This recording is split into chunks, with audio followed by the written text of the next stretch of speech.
François, le Cameroun, où une partie de la population camerounaise est privée d'Internet. Rendez-nous notre Internet, bring back our Internet. Voici le cri de la communauté anglophone qui parle anglais mieux que moi, qui depuis le 17 janvier vit cette nouvelle pression du gouvernement de Yaoundé, un véritable blackout numérique. Alors comment on en est arrivé là? Oui, Un petit retour en arrière s'impose. 1972, c'est l'instauration de la République du Cameroun unie, qui intègre l'ancienne fédération sous autorité britannique. À ce moment-là, le pays a donc deux langues officielles, c'est dans la Constitution, le français et l'anglais. Sauf que dans les faits, eh bien c'est le français qui domine et c'est le français qui gouverne. Exemple, les avocats n'ont pas un code civil qui est adapté aux avocats anglophones et idem pour l'éducation. Cette population se sent donc complètement mise à l'écart et discriminée et elle décide donc même de retourner un petit peu au fédéralisme. Elle se mobilise depuis novembre 2016. Il y a, on ne le sait pas forcément, des manifestations géantes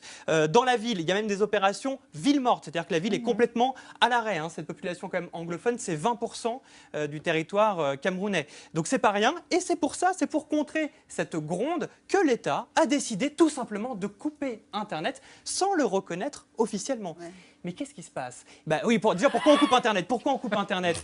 Parce que là-bas, Internet, c'est ce qui nous permet de retranscrire ce qu'il s'y passe. Si on n'a plus Internet, on ne peut pas être au courant des répressions qui sont en cours. Sauf que la communauté francophone, qui elle a toujours du réseau, se mobilise sur Twitter. Solidaire. Exactement, avec par exemple cet homme qui nous dit que chaque Camerounais mérite de rester libre et de s'exprimer, ou une autre, arrêtez cet abus, vous n'avez rien à cacher, pas vrai.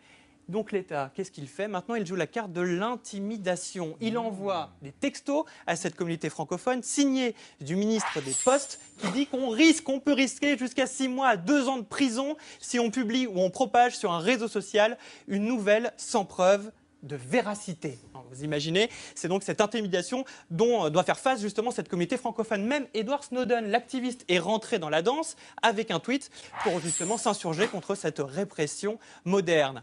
Reste maintenant à la communauté internationale de se bouger un petit peu, mais elle semble elle aussi déconnectée des préoccupations camerounaises.